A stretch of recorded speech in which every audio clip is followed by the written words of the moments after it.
welcome to the Oxygenaddict Triathlon Podcast. We're brought to you every week by our sponsors PrecisionHydration.com, who offer electrolyte drinks in different strengths to match how you sweat.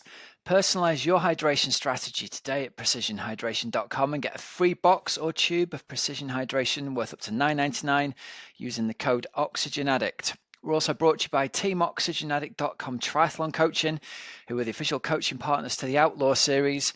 You get training plans, coaching support from me, monthly video coaching calls, and a private Facebook group.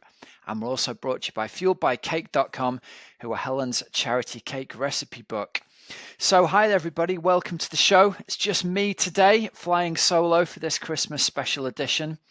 So just wanted to take the chance to really just check in with you all and say happy Christmas. I hope you're all having a great time. I'm going to put this one out a little bit earlier than usual this week to try and mitigate the effect of the Christmas madness. So hopefully you are currently listening to this out on a Christmas long run to get some headspace away from all the Christmas madness. So a few things we're going to do. We've got a great interview coming up for you later on in the show. And before we get to that, I've got a couple of bits and bobs I want to tell you before we wrap this show up. So first up, Precision Hydration want to let you know they've got a hydration workshop going on in Chester at Pro Physio on January the 26th at 5 o'clock. Now there's discounted sweat testing available from them from 9 a.m. to 4 p.m. You can check out the link in the show notes if you want to find out any more about that. Now, next thing for me is I just wanted to say a really big thank you to everyone who's left 5-star reviews of the show on iTunes this week. Remember, we've got a special offer running at the moment. Until the end of January, anyone that reviews the show on iTunes and posts a screenshot of their review onto a thread in the Oxygenaddict Triathlon community Facebook page is going to get entered into a prize draw to win a copy of the Cervelo storybook To Make Athletes Faster by Anna DiPiccio. It's an awesome, beautiful coffee table book. So get on that if you're interested in finding out more about the history of Cervelo. It's a fantastic book. It's a great prize. And I've got an interview with Anna and Phil White from Cervelo coming for you soon in the new year. If you're not already a member, join the Outlaw Triathlon Community Facebook group. And then if you get the chance to leave us a review, that'd be awesome. Just post the screenshot up in the group as well, and that will hopefully encourage even more people to leave reviews as well. So we've had a great few reviews been posted this week, like this one from Mark Dunwan, who says, Rob and Helen are great presenters and make the best multisport podcast available. So thanks very much, man. I really appreciate that. It's really kind of you. Now then, quick shout out and a little bit of advance notice for you here. Team Oxygenaddict is going to reopen for membership on the 8th of January. We're going to stay closed over the Christmas period because obviously there's all kinds of madness going on then. But from the 8th of January onwards, we're going to be open again. So if you're planning some kind of crazy epic adventure this coming summer, 70.3 or Ironman related, and you want some coaching help and support with that, then hopefully we're the company for you. So the first thing to mention is we're going to give you a 2-week window to get in at 2018 pricing. So between the 8th of January and Saturday the 19th, we're going to let you get in at 2018 prices. So that's a pretty big deal. The second thing is there's a Christmas gift coming for you here. For anybody who hasn't had our free training plan yet, we're going to give away a free 70.3 or Ironman training plan here, 4 weeks worth of our 70.3 or Ironman plan to really get you going to start either over Christmas or into the new year. All you've got to do to get that free gift is click the link in the show notes, or the link's actually also in the Oxygenaddict Triathlon community group on Facebook as well. Or you can go to the page oxygenaddict.com/free plan. And so that'll download straight into a Training Peaks account for you. So this isn't like a PDF download. This actually goes into a proper Training Peaks account. So an interactive training diary where you can log your training. If you upgrade yourself to one of their Training Peaks premium accounts, you can even move the sessions around to suit you on individual days as well. So it's much more than just a free training plan. So I'm hoping that that's going to kickstart your 2019 with 4 weeks of training to get you really ready to go. And if you like it, I'm hoping we can then convince you to join Team Oxygenaddict. So if you're the kind of person who is looking for a bit more structure and guidance, if you're looking like you need some help in finding the way through the maze of different training plans and options that are out there, if you're confused about what you should be doing, if you've read lots of conflicting advice, we can cut through all of that for you and just give you exactly what you need to do. We've got group coaching calls where you can get coaching support from me. We've got a private Facebook group where you get coaching support from me and also to chat with your teammates in there as well. So if you want to try the genuine sessions that team members get, this isn't like a cheap free giveaway. This is the actual sessions that team members get. So get yourself over, click on that link. It's oxygenaddict.com/free plan. And lastly, I just want to say on behalf of both Helen and I, really thanks very much for everyone who's bought a copy of her Fueled by Cake charity recipe book. We had a challenge about 2 weeks ago to try and get 10 copies of that sold by Christmas. She's let me know that she's sold over 40 of them, which is brilliant. So thanks everybody for supporting that as well. So listen, it's been an amazing 2018 for us here at Oxygen Addict Towers. Helen and I have had a huge amount of fun putting this podcast together. I hope you've enjoyed listening to the various interviews and us rambling away over the year on your long run or your long ride. We're going to keep putting this together for you all the way through 2019. We've got loads of exciting stuff lined up as well, which you'll find out more about in the early shows of 2019. So until then, I challenge you to listen to this interview. We've got this great interview with Dave Scott, the 6-time Ironman World Champion and pretty legendary triathlon coach as well these days. If this interview doesn't inspire you to do something crazy, to get on the click, enter now, enter that event you've always been dreaming about button, then I don't know what will. But anyway, this is me signing up for our Christmas edition. I hope Santa Claus brings you a nice pair of race wheels or whatever it is you're dreaming of, and all the best for you and your families this Christmas. Take it easy, everybody, and please enjoy this interview now with coaching legend Dave Scott and Helen. Dave Scott, it's a pleasure to welcome you onto the Oxygen Addict Triathlon Podcast. I always start off by asking people how they are. So I'm going to start with a different question today. And my different question is going to be, why is your nickname The Man? Well, I'm not really sure, Helen. I think it originally came from one of my co-competitors, Scott Tinley. And he was being interviewed, I think, at the time, this is my understanding. And they said, well, what do you think about Dave Scott and his opportunity maybe to win Kona again? I think it's somewhere in the series of Kona races that I did. And Scott said, he's the man. In other words, he's perpetually ready, which I was not, but I think it was a compliment at the side. So it sort of has stuck with me over the years.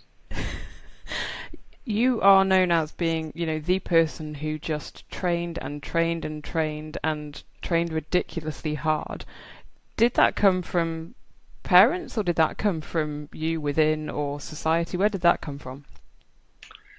I don't know, Helen. I think I got a loose nut. I'm not really sure. I kind of had that, innate desire, compassion when I was a kid. It was sort of reflective on everything. I'd get nervous for tests and exams, and I thought, I've got to really prepare well and do as best I can.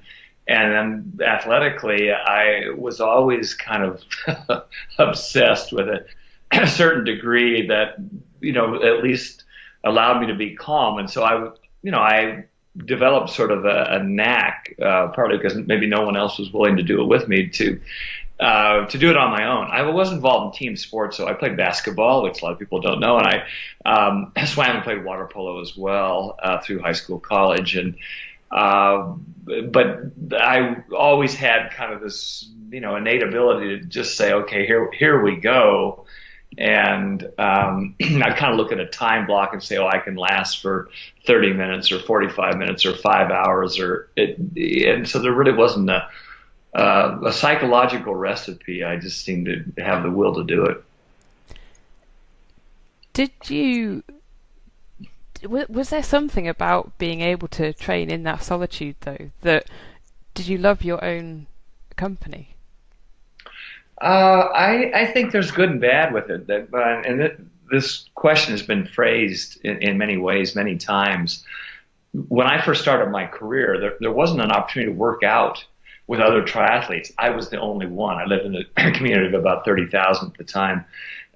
Davis, California, and so when I started this triathlon endeavor, there wasn't another person I could train with. And I had a close friend who actually talked me into doing the Ironman in 1980, and he's a physician. And so I would try to bring him over on we were about 30K apart, and I'd say, hey, Mike, come on over so I can wear you down on the weekends. So I had him, but I think there were a lot of times, a lot of moments where the bar was too high and the standard was too high. And so, psychologically, when you're sort of dwelling on your last workout and it didn't perform as well, I found that when I would set that standard so high, it became debilitating at time. It was unhealthy. And as my career progressed and I kind of withstood the test of time, I liked having the opportunity to work out with other people, and certainly swimming and cycling at times when I had other folks, that really made it fly by easy. And I coach people, and a lot of times when I feel like, well, boy, I've really designed the perfect program, but I ask them, do you have a group that you can work out with? I would throw my workout away and just say, maybe we can wiggle in what I'm prescribing, but I'd sure like you to work out with these other people. And the other side of it, Helen, is I think it's important for people to have other interests. And so when you're myopically focused on just one thing, whether it's training or racing, and even though I said, I was thinking about my last workout, I never really thought I'd be a professional triathlete. So I was always a teacher, a coach on the side, which allowed me to worry about someone else. And that is it. You did do all the coaching before you even did triathlon, didn't you? That's correct. Yeah, I started when I was actually a young teenager and started teaching swimming, and then I kind of gravitated into coaching swimming, and I have a background in exercise physiology, so I was always interested in kinesiology and muscular movement and how the energy systems and how the body works, and then segued that into nutrition as well. And so, my passion was that part academically, and my sideline other passion was being an athlete. So they did work as a whole for a large part of it, but I'm not deflecting. There were times where I had kind of a dark cloud hanging over my head because as I said, that maybe the standard was too high. When you go back to Kona now, what feelings do you have being there? Well, I'm an old guy now, so I've been there a lot of times.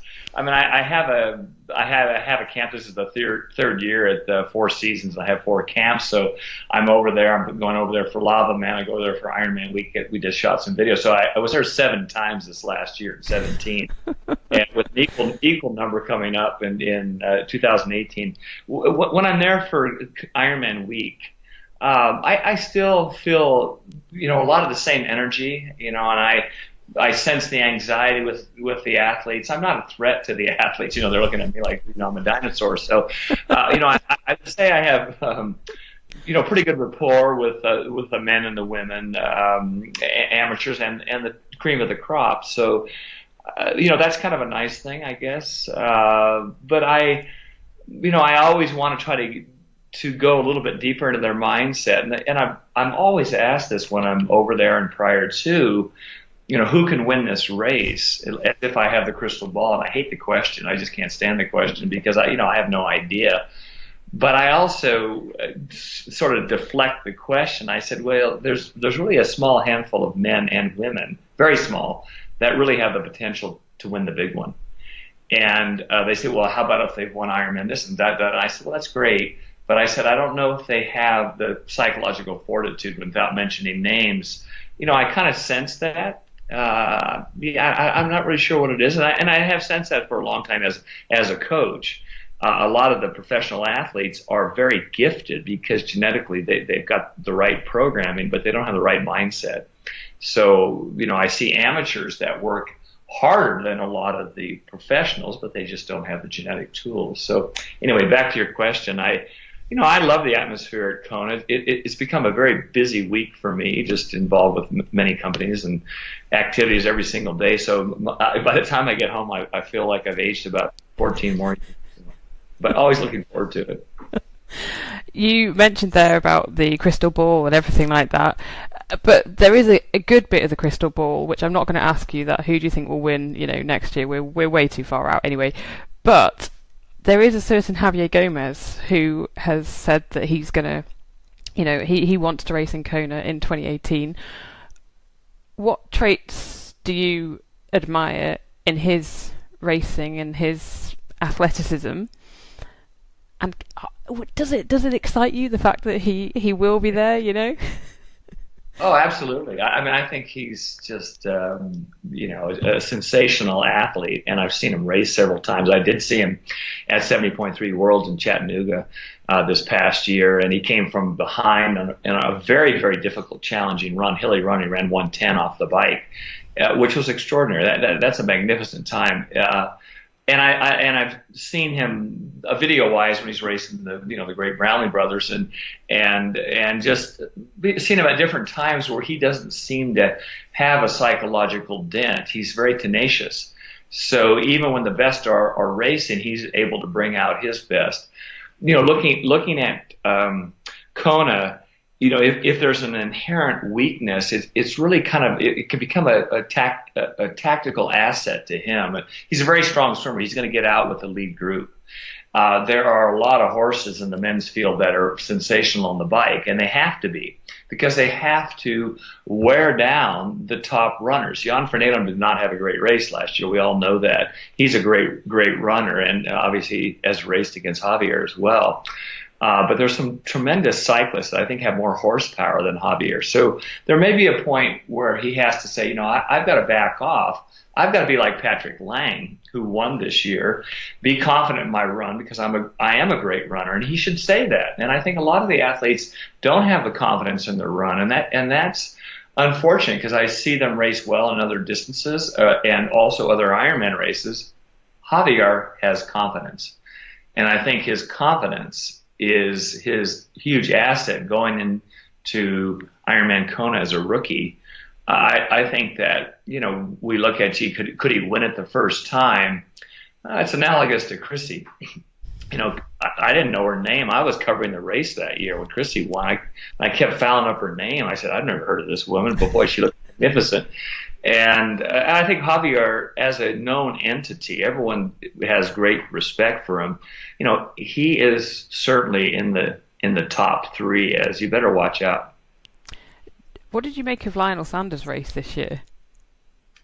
Lionel Sanders is, he's a workhorse. I think maybe to a fault he may race a little bit too much. I'm not coaching him. He obviously had a great result at the end. He didn't win, but second was fantastic. And I think he's a pretty savvy runner, or a savvy athlete, excuse me.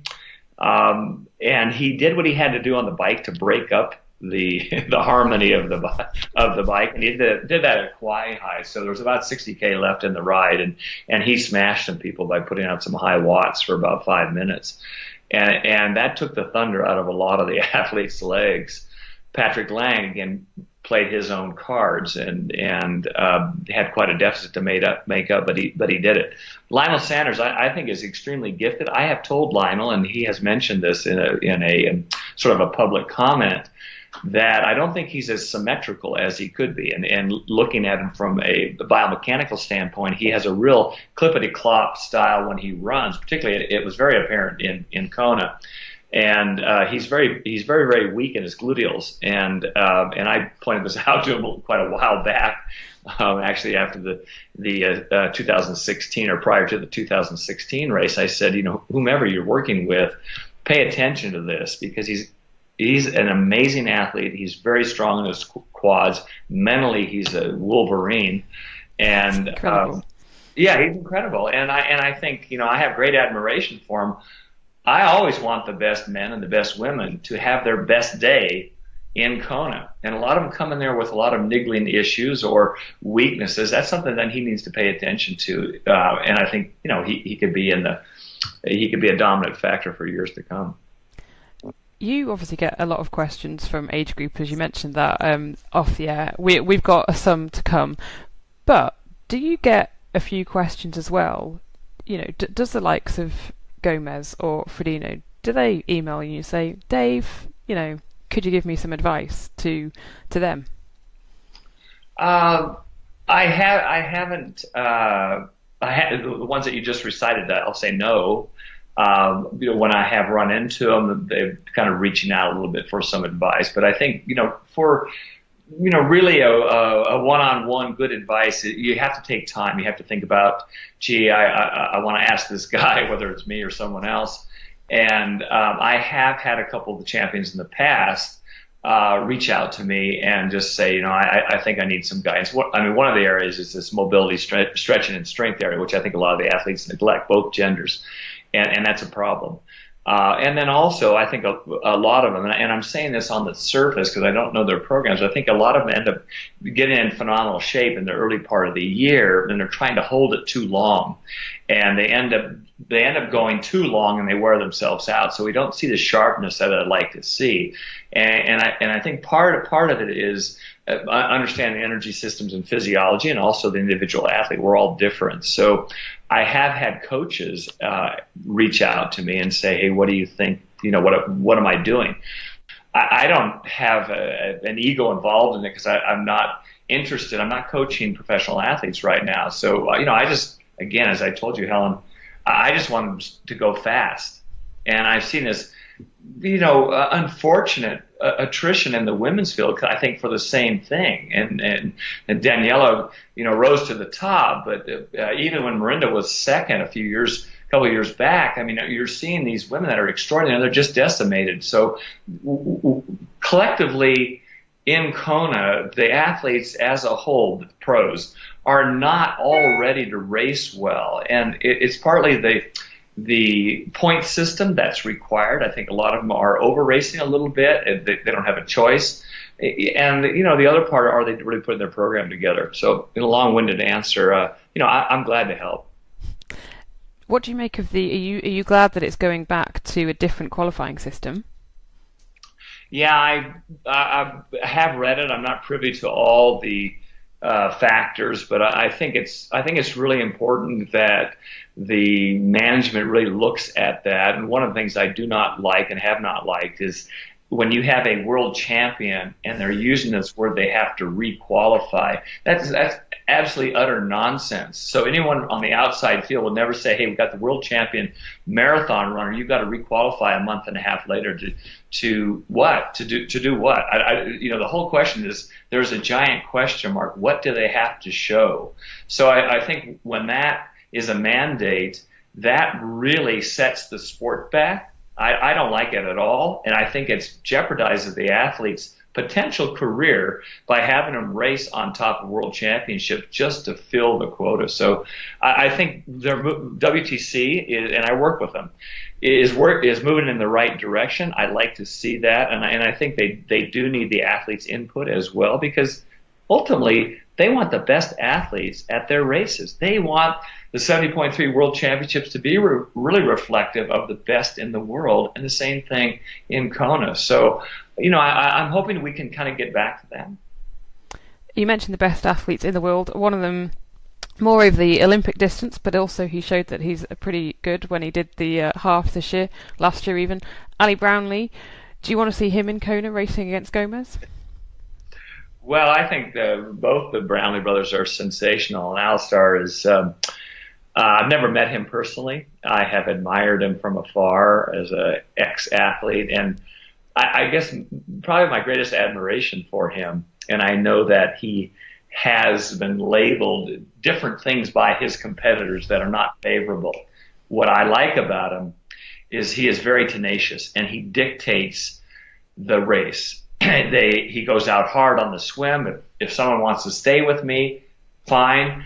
And then on the bike, he's just relentless, and coming off the run, it's no different. The first 2K, when you're running 3 minutes or under for those first 2K, it's pretty sensational. So, he knows how to dig down to the bottom of that vat, and just basically mentally annihilate his competitors. So I think if he steps up, we've got Gomez and some of the other ITU racers, which I have always felt you have to maintain that top end. And I I did this with Chrissy's program, with Craig Alexander as well. I said, we've got to keep that top end. Don't ever lose that. Don't think distance is going to make you better. That's what I fear with some of the ITU athletes coming up. I know both the Brownlees, Alistar, they do a fairly big volume, and I would say don't do any more. You'll do fine. Do you think he's too fragile to succeed at the Ironman distance? Well, I don't know what fragile really means. I mean, you can look at his form. I know he's had some injuries. Javier, ended up breaking a bone. I think we're all vulnerable in a lot of different ways, and a lot of times injuries creep up when you don't know they're going to be there. I don't know his training program. I would say that he better maintain the same mobility that he has, because he's been very successful. And there's a tendency as you go through your career and you age, that even if you lose a couple millimeters, particularly in your shoulder girdle or your thoracic spine or your hips, those are the big three, you don't want to. You want to be able to do that, because that creates a maximal firing pattern for those muscles around you. For example, on your hip, it's very complex, but you really want your quad and your hip flexors and your glute to all work in harmony, and that affects your lower legs and your feet. So, I would say make sure you're staying on that. Again, I don't know what he's doing. So I think the fragile part is he has a tendency to run very high up on his forefoot. So when you look at him biomechanically, can he maintain that same form, and can he run X speed off the bike for a longer distance? I think he's proven himself in a few of the 70.3 races, but there's a big step up and a big slowdown in what we're seeing in the Ironman distance, particularly in Kona. And I have said this many times, Helen. I think both the men and the women have not run to their capabilities in Kona. The men right now are a lot faster than me, but the run times are not a lot faster than what Mark and I did way back when. Well, they should be. They should be a lot faster. The men should be running low 230s. The women should be running in the 240s. And I'd love to see that, not in another Ironman race, but in Kona. And why do you think that is? Why are the men not running faster? Why did you and Mark manage to get such fast times? I think one, it was confidence. I think, and not overconfidence. It was just, I think I can run 3:45K or 6-minute pace. That's 2:37. We laugh about it now. There was a press conference before '89, and I was asked this question: what do you think you can do? And I said, well, I'm always about 50 minutes on the swim. I seem pretty consistent. I'll probably do that again. The bike, at the time, the technology was pretty rudimentary, and I kept thinking, gee, I could ride 40K an hour. That's not too hard. That's 4:37, I think, 6. And then the run, I said, well, I can run 6-minute miles or 3:45Ks, and that's 2:37. And everyone else in the audience, my competitors, all just said, oh my God, the race is over. I wasn't saying it as, gee, I'm really something. I'm waving my fist. I'm going to smash you guys. I think Mark, we've laughed about this. I think he caught his breath, but he said, I got to be with Dave. I can do this too. And I think one was confidence. Two, we raced at different distances. It wasn't just solely Ironman. And for all the athletes moving up, whether it's Alistar or Javier or Jan, I think they need to mix it up still. I would do some Olympic distance races or something a little bit shorter, and not do too many 70.3s, and be very careful about their Ironman selection and how close those are, maybe 2 a year. So I was very specific in the races that I wanted to race. Ironman, I did Kona, I did Japan, and one in Sweden. People ask how many Ironman races have you done? Well, 10 times in Kona, I won 6 times. I was second 3 times, and I was 5th once. And that was, they're kind of dumbfounded. Well, how about the other ones? Well, I did 2 in Japan and 1 in Sweden, so I did 13. Other athletes have done, Meredith Kessler said she's done 50 or something. I thought, well, that's quite a bit. Yeah, I was going to say probably like 13 in a year or something. But I guess that's part of the WTC as well, and their policy of qualification would have forced athletes to race more anyway.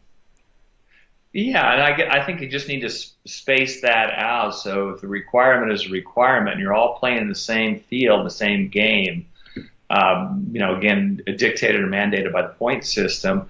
Well, just don't be overzealous that you can always be ready every weekend. And again, this comes back to my comment about Lionel Sanders. Looking at his resume, he races a lot, and I think it's too much. Daniela, I think she races too much. So, but if someone's on the outside, well, how can you be critical of them? I said, well, I don't think Daniela had her best race. And she didn't have her best race in Roth as well, and she didn't in Kona. Well, I wanted her to race well. I mean, she's extraordinary. So, I guess coming back to your question, that confidence was huge, Helen. I think when we were together, it was, it wasn't like, gee, I'm going to die. I just kept thinking, well, I'm going to make my move on Mark at this point. He had another plan. So, we were able to kind of extract a pretty good day for each other. Would you have loved to have seen Chrissy at her peak racing against Daniela? Yeah, I mean, the most disheartening thing about Chrissy and her career for me as a coach, and just wanted to see her really exploit her talents, was really the most sensational, one of the most sensational racing days in the history of our sport, when she went down, crashed. The irony is she actually crashed on my son crashed on her. They were going to go out and ride. Drew had qualified, my son had qualified for Kona for the first time. He was a young guy. Chrissy, all of her numbers, she was in much better shape. And really this was kind of the last ride together. Well, all of a sudden there was 3 or 4 or 5 people that went out on that ride. She kind of rolled her tire, went down, and you know her history. I mean, she was a mess. And it was really a countdown from 14 days before the race. Okay, how is she on day 13? Well, she was worse. Day 12, she's back in the gym, and I get a call from Tom, her fiance at the time, husband now, and she said, Chrissy is trembling. I think she's infected. Tom and I picked her up. We had a blanket on her. She was in the lobby. She was a mess. Should have been in the hospital. We picked her up, put her in the car. She's sobbing. Tom is pretty stoic. I'm just devastated, thinking, okay, I know she's not going to pull out of this race, and this is day 12. So what can we do on 11:10? It was really every day just kind of piecing it together. So your question, she had a miraculous race that year, and I remember telling her before the gun went off, I said, there's going to be some moment on that race, I don't know where you're going to have to pick your spot. And really her spot was, she was so far back on the swim. Miranda was out of the water first, obviously her biggest rival. And she rode okay, caught Miranda, but had 2 minutes and 50 seconds. Ended up putting almost 5.5 minutes. That's the gap on the run, because she went out so fast on the run. I said, here it is. Can you hang on? And then Miranda whittled it back down really to the deficit off the bike. It was 2 minutes and something at the end. I mean, Christy was a mess. It was a heroic day. She was capable, I felt, that year, because conditions were pretty good, that if she was on, she would have gone around 8:40, maybe 8:30 something in Kona. And she didn't have that opportunity to do that. And I can see now your face. We've got the video on. That's still like you would have loved to have seen her do that. Of course, because she was capable of doing it. And I think there's a lot of people that forecast this or shoulda, coulda, woulda. Well, golly, it was kind of at the time where you could post pictures on the internet, and people kind of followed her. And even 3 days before the race, and I don't know if this was public, but I know she wouldn't mind me saying this. She said, "Dave, I feel like I have a heart attack. My pec is so sore." She goes to the emergency room in Kona, and they said, you just strained, I think, her pec minor. Probably not a good idea to swim right now. And so she didn't swim Wednesday, Thursday, Friday. And, as a result of that, she, I'm thinking, oh my God, she's barely been able to walk, let alone ride her bike. Now she's going to try to swim. That was just a mess. It was a crazy day. So, yeah, insane. Anyway. Amazing. Yeah, but a remarkable day, a phenomenal day, incredible day for her and for the sport. And does that remain one of your highlights of Hawaii in Kona as well? Or is Iron War up there, or when you finished second? Not the Iron War year, the other year. Yeah, I mean, I think of the the years that I raced. I mean, I certainly remember the 6, but I also remember the circumstances of the other races where I didn't win. And the 89 when I raced the Mark, kind of going into that race, I felt pretty fit, and I knew Mark was strong. We actually had collided in Australia in about a 3/4 distance equal to Nice at the time. It was about a 3.5K, I think, swim, and historians would know this. It was a 130K bike and a 30K run, and I was having a great day. I had a big lead, about 4 minutes, and Mark caught me on the run. And one of the most magnificent runs I think ever in the history of the sport. He ran one. I remember because someone came up to me and they said, he ran 138 and you ran 141 off the bike for that 30K. I said, well, that seems pretty decent. Not good enough for me, but. So I knew confidence-wise that he was ready. He had a number of situations where he just didn't shine in Kona, and he can say whatever he wants to say, but he didn't win. And so we were ready to battle, and it just turned out to be this epic battle. So I think of that day I got second. It bothers me immensely that I think, tactically I could have done something a little bit different, but, really it was a pretty extraordinary day. And then 94, when I came back when I was 40, and there was kind of a 5-year hiatus from the 89 race to 94. And, I was kind of removed from the sport. I did a couple of the short races, but nothing of any stature. And so when I came back, I think people were kind of thinking, gee, I wonder if he can still do it. But no, he's 40, probably not. But I probably put a little bit of worry in some people's minds, and I got close. Right, Dave, we're going to crack on with some listener questions now. So we're going to stick in the 40s theme. So Nikki Crown says, help needed. At 46, I have challenged myself to do my first triathlon this year. Where do I start? There's one for you. Well, that's a magnificently big question. I think the biggest thing is you need to look at your weekly schedule. What's realistic? How many minutes, hours can you allocate on each day, and be very specific. And then from there, put down the actual time so it becomes part of your regimen. That if your regimen is to go to work and you've got kids and you've got all these other things, does the workout really work? Can you really put that in? And I think a lot of people aren't realistic. So those two things are kind of paramount to start with. The third one, if you can get aligned with a group, which we talked about at the outset, I think that's helpful. Maybe there's a run group or a swim group. And number 4, if you have an opportunity to work with a coach, they can put together your program. So, I look at someone 46 who hasn't even started, and I think, well, you got an unlimited amount of potential. What are you waiting for? Love it. There was another one, actually. Lindsay Beale says, training and racing over 55. Do cycling miles make up for running miles? And will fast running with walking be enough to keep fitness for a 70.3? Well, I think the second half of her answer, which she answered herself, is what is the wise thing. So it's kind of a dichotomy. She says, if I go longer on the bike, I'm going to go faster. But if I go fast on the run and I have walking with it, is that a good trade-off? I think what she's doing on the run is the right thing, because there is great physiological adaptation all the way across the board. And it's also good health parameters for someone who's 55 and even younger than that. And I talk about this all the time without going into detail, that the higher intensity training, so let me give it kind of a definition.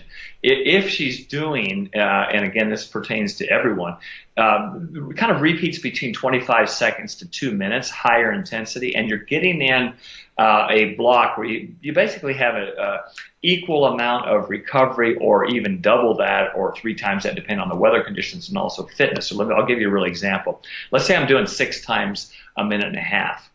So I've got 6 times a minute and a half, and I'm going to take 2 minutes recovery in between. So it's really 6 times 3.5. So I've got roughly a 20-plus minute segment within maybe that workout. So the rest of it's aerobic, but then I've got a higher intensity block. The return on this is magnificent, because it actually a number of things. It stimulates these fast twitch muscle fibers, which a lot of people don't do, even the younger ones. She's 55. She should do this. It'll help her bone mass, her lean muscle tissue. It helps glucose sensitivity, insulin sensitivity. You get a post-metabolic burn. It's kind of magic. So she's doing it on the run because she doesn't have a choice. She's doing higher intensity. Do that on the run.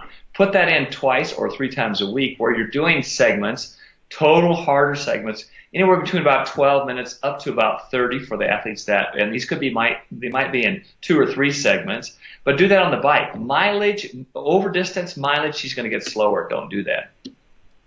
Good answer. We like this. There's another sort of training question. So what is your opinion on little and often in the pool? So 4 to 6 days a week, maybe around 30 minutes unstructured, against longer structured sessions, fewer times per week? I think it parallels what I just said. I think an athlete that has 30 minutes and only can allocate 30 minutes, and they include a little bit of a higher intensity segments in that 30 minutes, will really reap the benefits, as opposed to someone who puts on a pull buoy, paddles, floats through their workout and said, gee, I just did 2K on a straight swim. I feel great. And I'm going, you might as well just read a book in that chair over there, because the metabolic return isn't great. The physiological adaptation isn't great. So I would err on the athlete that has the shorter side. However, if they're doing a 70.3 or Ironman distance on the swim, because the distance is not equitable, I think it's quite favorable to do longer segments or a longer swim where you're bringing up the intensity on it. And I'll just come back to Christy and Craig. When they were in my swim workouts, partly because of the number of people, we never did 4K straight. Never, not one time. They might have done it on their own, but not with me. We always did short rest interval segments, or we did the long ones, which I just described, at a high end. And we did a lot of VO2 swim segments, particularly the last 7 weeks leading up to Kona, so that they would have the highest power output. We did this on the bike as well, and I thought it was really paramount for their success. I still believe in this with other athletes that I coach, that we need to bring up the higher intensity. Don't introduce it the last week before your race. Big mistake. So again, if this athlete that has 30-minute sessions can wiggle in a longer one, it might be every 10 days or every 2 weeks, that would be a great compromise, as opposed to someone who's doing 80 minutes in a long block and they're doing it all aerobically. DJC asks something sort of fairly similar on the bike. So what are the ideal indoor biking sessions to do during the European winter? I think you've touched on that as well. Yeah, I would just say that as a segue into longer segments, and I gave an example. I'll try to make this short, Helen.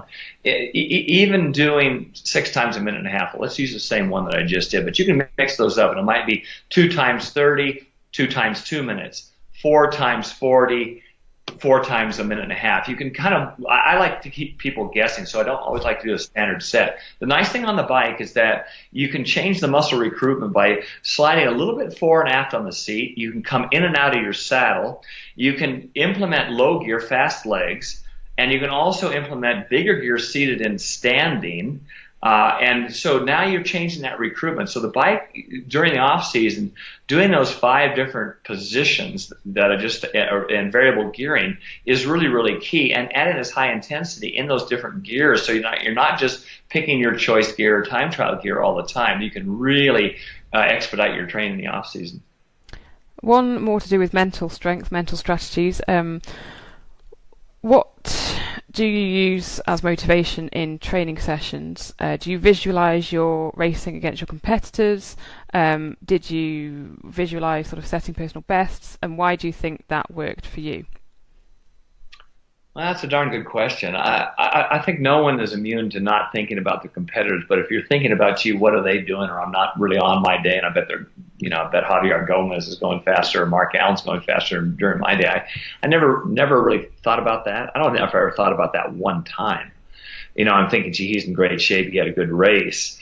But during the training sessions, for me, it was always segmented into pieces, just like I would do an Ironman race. I never did Kona thinking, gee, I've got 2 miles down on the bike and I've got 110 to go. I would always, break that up into pieces. And so I had a visual roadmap of it. And in training sessions, that's exact same thing that I would do.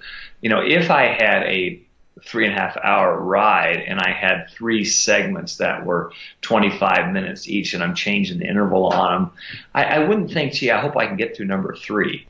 It's at the end of my workout. I would always think, okay, right now, how am I doing? And I would do a physical inventory. That's an easy cue to start with. So for your question that was pointed to me, I always think we'll start, at the top of your head, your shoulders, your back, your neck, and concentrate on relaxing the non-working parts. And I'll just say lastly, Helen, there's never a workout or never a race where you don't feel lousy, where you feel like, oh my God, this is the worst day of my life. When you feel like that, you always want to diffuse it down to very short term. So for example, on the bike, if you say, wow, I can't believe how hard it is climbing this hill today, my legs feel shattered, my breathing rate's real high. I always say, okay, you see that fence post up there? It's 50 meters away. Let's make it smooth. Relax my shoulders, back, neck, put my energy into my legs, make sure I'm breathing, my stomach's going in and out. I get to that fence post and I say, okay, that's not too bad. And then all of a sudden the next segment becomes a little bit longer. So you really have to bring it down. And then, the last thing that you never want to do is to dwell on what you've just done.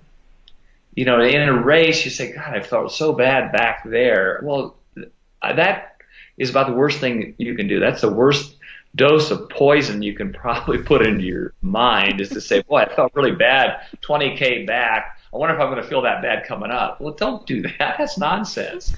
So what is past is past.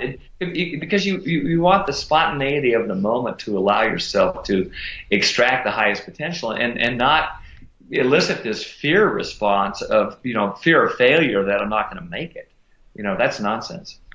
So that one was from David Putterman. Matt Wackett asked a similar question, and then there's one more which they're fairly similar, and then I've got 2 fairly quick questions I want to ask you after that. So Geordie Racer and Adrian Moy have both asked about any of the technology today that you would love to have had back in the day when you were racing.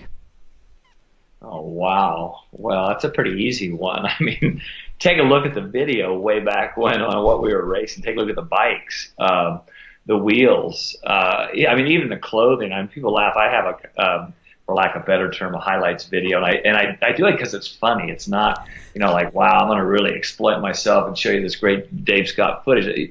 I do it because people say, wow, you actually wore that. A floppy shirt and high socks and, just dreadful looking clothes. Now we know the clothes. I wore cotton. Technologically, it was about the worst thing you could wear. It was all over the shop. It was swinging in the breeze. And the bikes, yeah, boy, I wish I had a hot bike. I have a Scott bike now, no affiliation to me. Well, the thing's a rocket. Even at my age, I can ride the thing pretty darn fast because it's designed beautifully. It feels awesome. It climbs like a deer. The wheels on it, I have NV wheels on it. I didn't have wheels like that when I raced. These wheels, I put them on and I just said, wow, it just wants to roll. I don't even have to pedal it. So the bike technology is staggering, and I'm lucky in that just those 2 companies, I'm aligned with them. And Hoob, I've got a Dave Scott long course tri-suit. I put that on, or I put on those incredible pants and just the shorts. And I say, wow, I feel like magic in the water. We didn't have a swim skin that we put on. We just wore little swim briefs. I can give you the whole list. The technology was not there. Yeah, if I had the technology back then, yeah, would we have gone faster? Yeah, absolutely. What kind of silly question is that? Dave R. asks a similar one then. He says, should moustaches and short shorts make a comeback? And is there a psychological performance gain to be had by looking like the man? Oh, man. That was dreadful. We thought we were really cool then, wear those short shorts that were almost illegal. And, mustaches in the 80s were kind of the look. We thought we were, I don't know, some movie star or something. I don't know. It was just, I remember my family after a while, I had a mustache for about 10 years, and they said, you know what, you look terrible with a mustache. Could you shave that thing off? So that's not the look that you want try to plan for in this day and age. Don't do that. That's awful. Dave, thank you so much for your time. Helen, my pleasure. It's nice talking to you, and say hello to all your listeners in the UK. And I have a newsletter out. It's free if they're interested in subscribing to it. So they can Google me. It's pretty easy to find. There's either an astronaut or a felon, a good musician, or myself. So they'll probably find me with a mustache on.